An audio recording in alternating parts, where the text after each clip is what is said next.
Buenas tardes. Bueno, siento muchísimo placer en estar en esta novena jornada de ética en la provincia de Guantánamo. Primero le agradezco al doctor Carlos Sin Castillo que me hizo la invitación. Y verdaderamente me sentí halagada porque primero el tema y segundo en Guantánamo. O sea, yo hice mi servicio social hace más de 50 años aquí en Guantánamo, allá en Guantánamo. Y me agradó que él me invitara. Y además, bueno, independientemente de que los que me puedan conocer por la parte de epidemiología, pues creo que la epidemiología es una ciencia amplia y también he estado dedicada un tiempo largo, y todavía lo estoy, a apoyar en la maestría de bioética que dirige el profesor José Ramón Acosta. En ese sentido, bueno, ahí contacté con el doctor Carlos y de ahí más o menos surge esta invitación. Una cosa interesante es la forma en que yo voy a hacer la exposición. No es una exposición muy convencional. Yo no tengo ningún medio auxiliar. El medio auxiliar que yo tengo es mi voz y las cosas que me pueda guiar con un guión que tengo más o menos en papel. Pero definitivamente no esperen ver absolutamente ninguna transparencia, ningún dato. Los datos los van a escuchar y si tienen memoria auditiva, bueno, pues van a grabar algunos de los datos que yo diga, que no son tantos. Es más lo que voy a conversar que lo que voy a mostrar.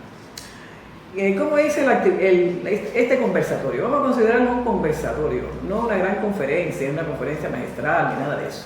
Es un conversatorio sobre un tema que siempre me ha interesado desde el punto de vista tanto epidemiológico como de la bioética, que es esa enfermedad que surgió de una manera bien compleja, todos lo sabemos, casi sin saber qué cosa era, ni a qué se debía, ni dónde se originó, y que definitivamente vino para quedarse y aquí está conviviendo con nosotros ya en etapa de cronicidad. El trabajo, como todas estas actividades que se hacen desde el punto de vista científico, metodológico, tiene una estructura, una introducción, tiene una metodología, tiene un desarrollo y tiene unas conclusiones. ¿En qué me basé yo para hacer esta presentación, este conversatorio? Bueno, tomé 4 documentos. De todas las cosas que había leído con relación al VIH, obligada por supuesto por la profesión y lo demás, tomé 4 documentos. Un primer documento que yo lo considero muy valioso, primero porque fue un obsequio que me hizo el doctor Héctor Terry. Ustedes saben que durante muchísimos años fue la persona que tuvo en sus hombros la conducción de todo este problema que ocasionó la VIH y la COVID y el SIDA. Y ese es un gran documento. Un documento no está totalmente divulgado, porque él lo publicó y lo entregó, pero bueno, tuvo la deferencia de obsequiarme un ejemplar y me vino muy bien. Es un ejemplar que tiene que ver con todo lo que ocurrió desde que se inició hasta el año 93. Ese es un documento que sirve de base para esta exposición o este intercambio que vamos a tener.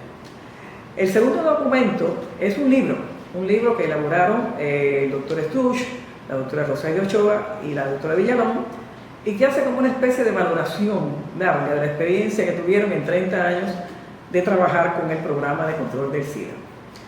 Los otros 2 documentos, o sea, son 4, los otros 2 documentos son 2 investigaciones. 2 investigaciones, una tuve el placer de hacer la tutoría de la persona que la elaboró, y el otro fui presidenta del tribunal que la examinó. Son 2 tesis, 2 investigaciones que se quedaron como tesis de maestría de bioética, muy interesantes, relacionadas por supuesto con este tema del que yo voy a hablar y que por supuesto todavía no he dicho. ¿Cuál es el título? El título de esta intervención se llama Conflictos éticos relacionados con el VIH-Sida. Conflictos éticos. No sé, a lo mejor las jornadas de bioética, las jornadas de ética, de hablar de la moral, y definitivamente estas 2 investigaciones, más todas las cosas que se habían mencionado como documento sustentador, tienen que ver con esta parte del VIH-Sida que se habla poco, que se escribe poco, o que si se escribe no se divulga mucho. ¿Qué significa desde el punto de vista ético que una persona tenga esta enfermedad que se llama VIH-Sida, o que un sistema de salud tenga que crear un programa para atender a estas personas y a este problema de salud, porque definitivamente es un gran problema de salud? Bueno, la historia del SIDA no lo voy a hacer. En primer lugar, lo más importante fue siempre esa cosa abrupta en que surge y que después se complica porque se desconocía el origen, el tratamiento correcto. Incluso todavía a estas alturas nosotros no tenemos una vacuna protectora. Lo que ha mejorado muchísimo, por supuesto, es el tratamiento que ha permitido que las personas tengan una larga supervivencia, la que no se esperaba. Con la letalidad que tuvo al principio, no se esperaba esa larga supervivencia. Entonces, esta conversación quisiera que entendiera que está bien estructurada en tres momentos. Hay un momento en que voy a analizar los conflictos éticos que se le ocasionan al sistema de salud, al programa de control, desde su inicio hasta etapas actuales. O sea, ¿cuál es la situación desde el punto de vista del programa de las actividades epidemiológicas de control vinculadas al proceso del comportamiento de la persona, del problema, de la sociedad, de lo que significó para un país tener enfermos de este tipo? Y eso se queda en la parte más, vamos a decirle, gerencial, administrativa, y ahí quiero indagar algunos de los conflictos. Después vienen los conflictos que se originan por la propia persona, o sea, la persona que tiene SIDA o las personas que tienen SIDA, los grupos denominados vulnerables, que son los que más aportan desde el punto de vista de la enfermedad, de las tasas, de los cálculos, de la incidencia, de la prevalencia. ¿Y qué pasó ahí? ¿Qué pasó también con esas personas desde el punto de vista de estos conflictos? Bueno, si vamos a buscar en el diccionario, ¿qué es un conflicto? Bueno, es como una cosa de incertidumbre, algo que nos crea una dificultad para poder solucionarlo. Y verdaderamente, cuando se dice conflicto ético, bueno, la complicación es mayor. La complicación es mayor. No tiene semejanza con un conflicto desde el punto de vista más material. Es un conflicto relacionado directamente con la persona, su comportamiento, su subjetividad, sus creencias, sus actitudes, y nada más y nada menos que una persona que padece una enfermedad que, como dije hace unos minutos, ni siquiera tiene todavía una vacuna protectora, sino que depende de la protección de la propia persona y de quienes le rodean. Les dije ya en qué se sustentaba. Bien, ¿cuáles son los conflictos éticos desde el inicio? Bueno, en el año 81 es que se presenta el primer caso. Los primeros casos en Estados Unidos de esta rara enfermedad, y por supuesto descubiertos a partir de una neumonía rara que presentaban las personas nunca vista de un agente que se llamaba o se llama Pneumocystis carini. Eso llamó la atención, una neumonía muy rara, muy complicada, que por eso casi siempre llevaba a la muerte, en el año 81. Ya en el año 83, 81, 83, pasaron 2 años, se hace una gran reunión, se convoca por la Oficina Sanitaria Panamericana, una gran reunión para ver qué se hacía en los países de América con relación a esta enfermedad rara. En ese sentido, bueno, Cuba participó, por supuesto, en esta reunión, y se hicieron ahí una serie de orientaciones y se dieron recomendaciones y formas de actuar en relación a este proceso que ya básicamente era una pandemia. Por eso en el año 86, cuando ya empezaron a hacerse las pesquisas, en el año 83 se hizo esa reunión. Y en ese tiempo, o sea, 83-86, aquí en Cuba se empezaron a hacer pesquisas, o sea, búsqueda activa. ¿Por qué? Porque ya empezaron los primeros conflictos, los conflictos que decían que, por ejemplo, en el caso de las Américas, hay una persona que no se sabe exactamente de dónde surgió su criterio, pero la persona consideró que, por ejemplo, en Estados Unidos había llegado los casos porque los habían traído de Cuba las personas que estaban en misiones internacionalistas y en Angola, y de ahí los habían traído a Cuba, y Cuba, esas personas se casaron con otras personas que estaban residiendo en Cuba y fueron a Estados Unidos y ahí llevaron el virus. Miren qué clase de ruta para llevar el virus y la enfermedad a Estados Unidos. Pero bueno, lo dijo y ya creó cierto grado de incertidumbre, de alarma con relación a lo que estaba sucediendo en Cuba con el virus de la inmunodeficiencia. Las críticas llovieron, y sobre todo las críticas que tergiversaban lo que se estaba haciendo, lo que estaba pasando en Cuba. Entonces, al final, se decidió, en el año 86, se mantenía esta estrategia de pesquisa masiva. Se tomaba muestras a grupos de población enteros, tratando de buscar dónde estaba la persona infectada o la persona que podría transmitir internamente la enfermedad. Entonces, ya en el año 86 se empezó a ingresar las personas. Se empezó a ingresar en lo que después se llamó sanatorio del SIDA. Pero bueno, era un centro de aislamiento donde la persona ingresaba. El objetivo fue darle la mejor atención médico-social a los enfermos y portadores del VIH y evitar la transmisión por vía sexual debido a conductas irresponsables de ambos. Ya empezamos a acercarnos a los comportamientos morales, éticos que deben tener las personas que padecen esta enfermedad. Ya desde aquel tiempo, cuando se crea este centro de aislamiento, vamos a decirlo así, uno de los objetivos era evitar que esa persona tuviera una conducta impropia debido a su irresponsabilidad a la hora de actuar dentro de la sociedad. Siguieron los comentarios, siguió el barraje de críticas, siguió toda esa cosa que siempre sucede con Cuba cuando se dice la palabra Cuba y sobre todo en el sistema de salud. Y bueno, ya se hizo una gran reunión, se convocó a una reunión en la Universidad de Harvard para que Cuba pudiera explicar, ¿sí?, el caso Cuba. Imagínense que se titulaba International AIDS Policies, The Case of Cuba.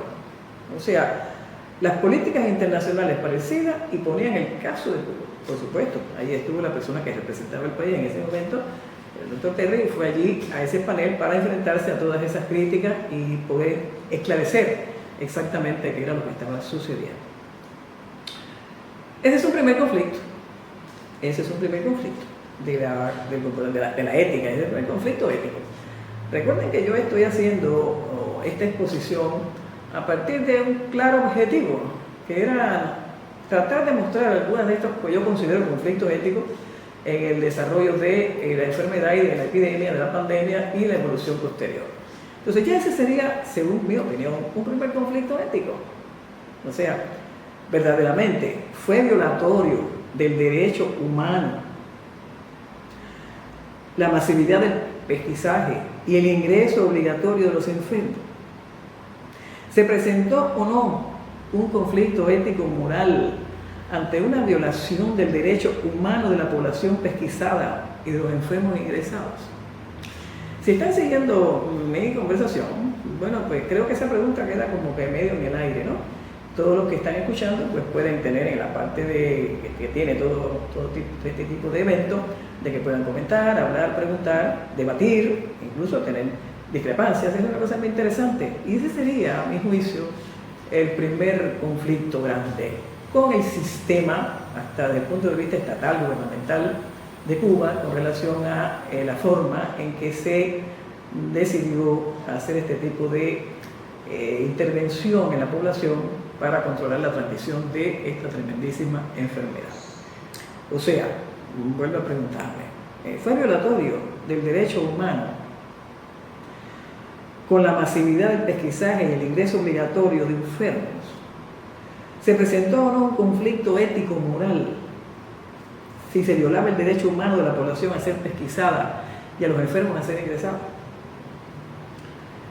Sea cual fuese la respuesta que se tenga, en el 91 ya se estableció el programa y en el 93 ya se estableció el sistema ambulatorio, o sea, ya no había nadie en el sanatorio, ya las personas podían estar dentro de su comunidad. ¿Esa respuesta sería en base a lo que se estaba diciendo o es una respuesta que venía de todas maneras? No se podía tener permanentemente a la persona ingresada. Ustedes saben lo que se representaba, no solamente el medicamento, sino la alimentación, el movimiento, bien, en fin, la familia que tenía que estar visitando. Y por lo tanto eso también benefició cuando se crea el sistema de atención ambulatoria en el año 1993. Digo todas estas cosas porque a veces es muy malo esto de la desmemoria. Y llegamos a un momento en que hoy, sí, el SIDA hoy, sí, no queremos hablar, no sabemos, a mucha gente no sabe ni por dónde va. Pero tuvo todo esto, o sea, para llegar a la etapa esta que tenemos hoy de cronicidad y decirlo con toda claridad, algo se hizo previamente y siempre me ha llamado la atención el hecho de que la gente se cultive esa desmemoria de no saber exactamente en el momento actual qué lo precedió. Vienen ahora los conflictos éticos en la evolución. O sea, esos fueron los conflictos en el inicio de esta situación que se presentó de forma abrupta con el surgimiento de esta epidemia en Cuba de SIDA.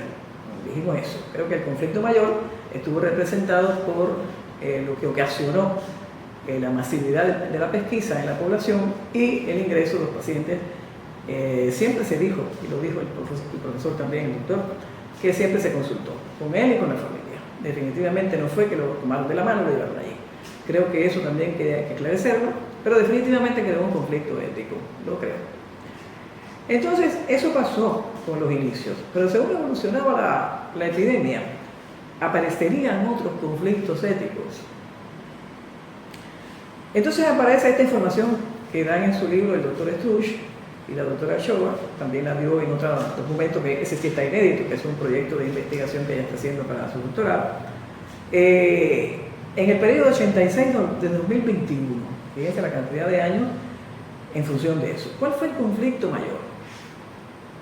Creo que he tratado de escapar, de buscar muy bien para precisar y que todos me ayuden. Las personas que me están escuchando pueden ayudar a dudar si ese es el conflicto, si había otros o si no existió ninguno. Es una cosa muy interesante que venga ese debate.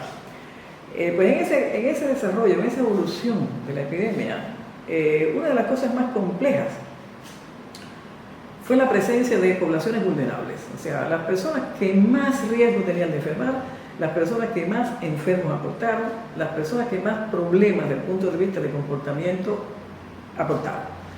Y ahí aparece entonces el grupo de los hombres que tienen sexo con hombres, que se considera dentro del programa actualmente todavía el grupo de mayor riesgo, en el sentido del control de la enfermedad. ¿Qué había sucedido en ese periodo también? Bueno, ¿cómo nos habíamos comportado epidemiológicamente? Bueno, pues a los que les gustan los números, epidemiológicamente, bueno, tenemos una tasa baja.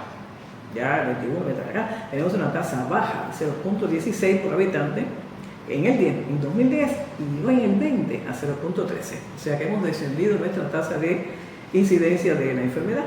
O sea, una manifestación clara del control, de que verdaderamente las acciones fueron efectivas, eficaces y se disminuyó la incidencia de la enfermedad. Y la prevalencia es de 0,4% en personas que tienen de 15 a 49 años, que se supone que sean las personas que tienen una vida sexual mucho más activa.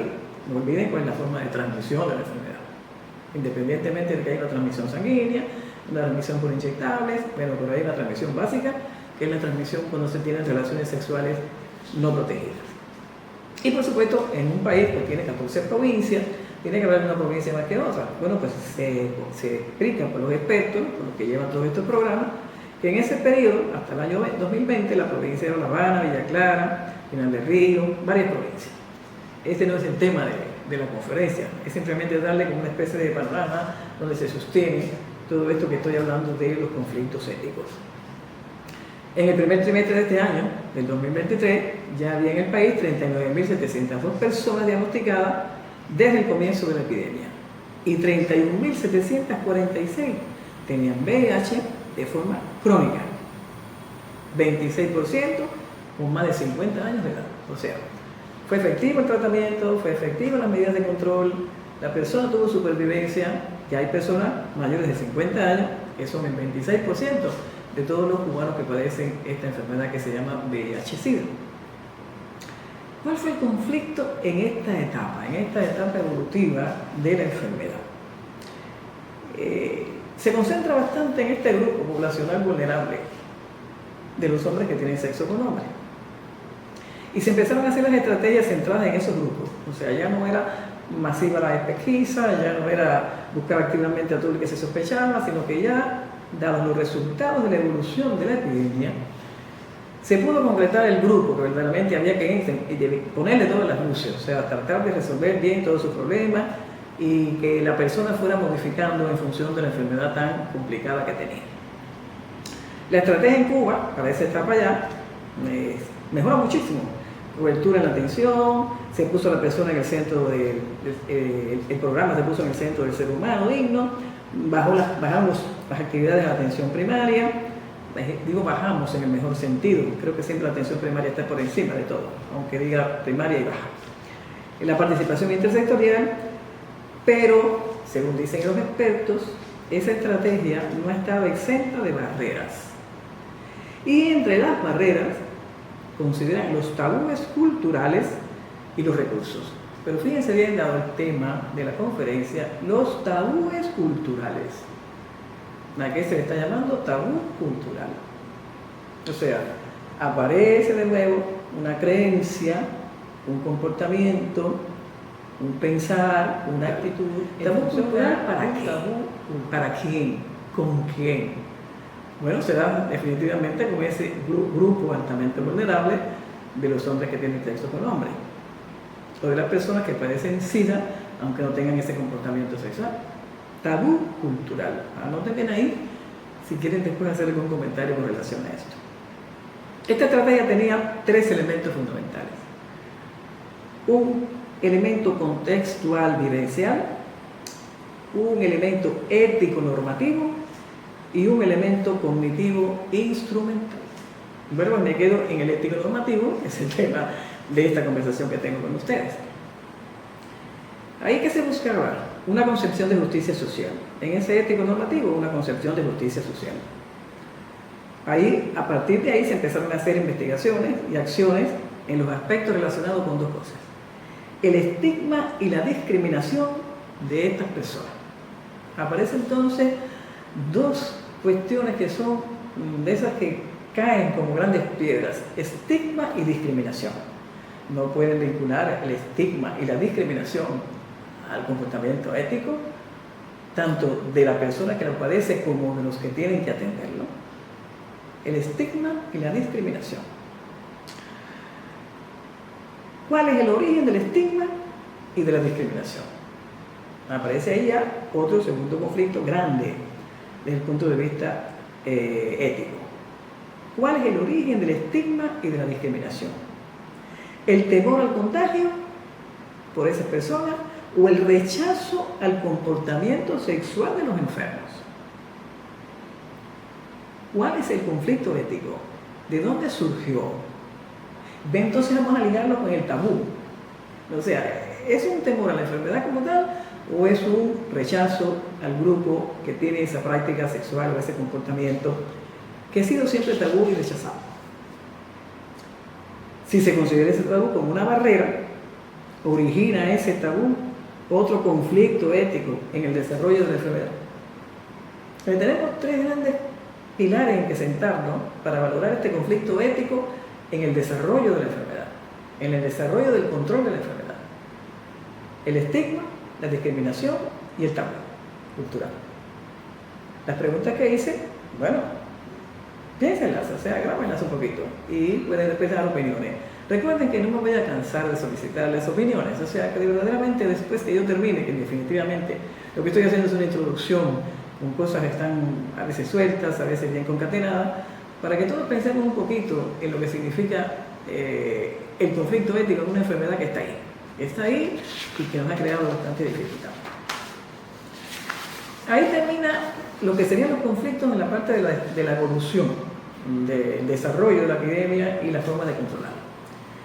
Pero viene un bloque interesante que son los conflictos en las personas. ¿Cuáles son los conflictos éticos de las personas que tienen VIH-Sida? Ahí fue donde utilicé las 2 investigaciones. Una primera que se terminó en el año 2015 y otra que se terminó el otro día, en el año 2023. La primera, ¿cuál era el objetivo de la primera? La primera era identificar el comportamiento ético-moral de personas con VIH-Sida, al reconocer que la enfermedad es un complejo problema de salud, no solamente por su afectación psicobiológica, sino también porque influye directamente en la esfera moral y social del individuo. Esta investigación iba a un área de salud a buscar a las personas que vivían con VIH-Sida y tratar de indagar su comportamiento ético-moral como seres humanos y como parte de una sociedad. ¿Qué se hizo? Bueno, se elaboró un patrón de comportamiento, se hizo un patrón, un modelo, para tratar de llegar a ellos y preguntarles y cuestionar, indagar. Y ese era un patrón que tenía varios componentes o dimensiones.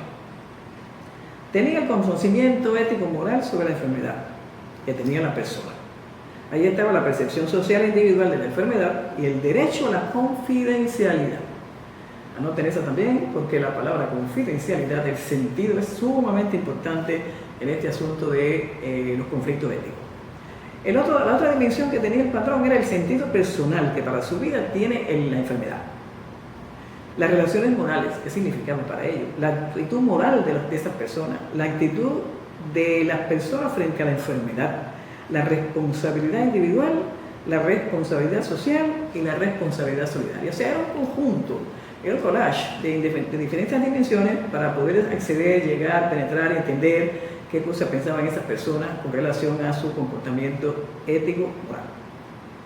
Se entrevistaron 40, eran 45 la selección, la muestra, y se entrevistaron 40, las otras 5 fueron múltiples razones, unos que se fueron del lugar, otros que fallecieron, en fin. Solamente quedaron esos 40. Y los resultados, bueno, los resultados manifestaron unos conflictos éticos tremendos. ¿Cuántos se identificaron en estos resultados? No se detectaron con facilidad el estigma y la discriminación que se trata de reducir o eliminar con la estrategia de control. Si la estrategia dice que estamos ahí porque la estamos haciendo, la estamos elaborando y la estamos aplicando para disminuir ese estigma y esa discriminación, en la investigación afloraron completamente esas manifestaciones y de verdad nos quedó un gusto amarguito de que no se pudieran hacer más cosas como para resolver eso. Por ejemplo, estos son los ejemplos que vimos, unos cuantos,